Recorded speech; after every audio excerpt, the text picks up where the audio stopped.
aktwal? Out in the open na nga ba sa patuloy na pagganda ng relationship nila? Sa last taping day ng Lovers in Paris last Wednesday, sumugod ang E-Live sa location nila.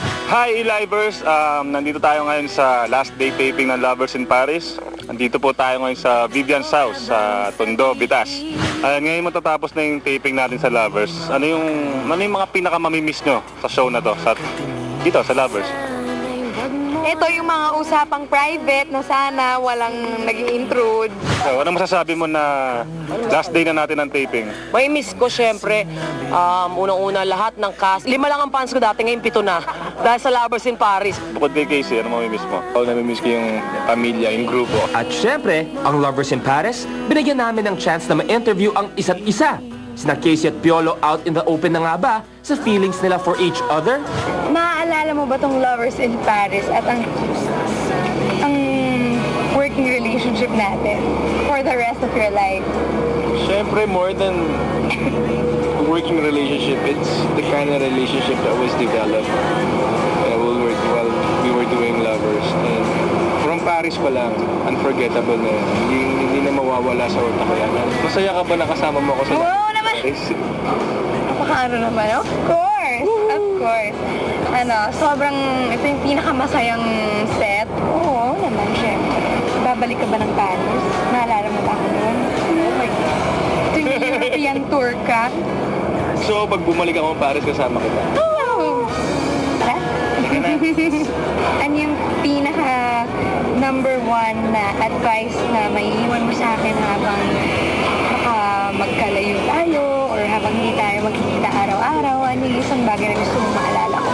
Siguro kung ano ko ngayon, how you look at work, how you treat yung trabaho na binigay sa'yo. You know, I've always believed in your talent, I've always believed in you.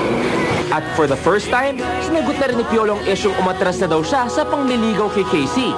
We just had an agreement na while we're doing the soap, chill muna. That work na focus naman. Kasi iba mahirap yung ginagawa niya. And I wanted her to concentrate also. And let's see whatever, what happens after. Pero hindi naman ibig sabihin na matras ako. Mahirap ipaghalo yung personal and professional. Pero mahaba pa naman ang mga buhay namin. And I'm sure that, we'll always be there for each other. I personally want nothing more but for your heart to be happy. Abangan nyo ang huling 3 linggo. Ito po si Sanjo Marudo, ang pinakabagong host ng E-Live. Bye!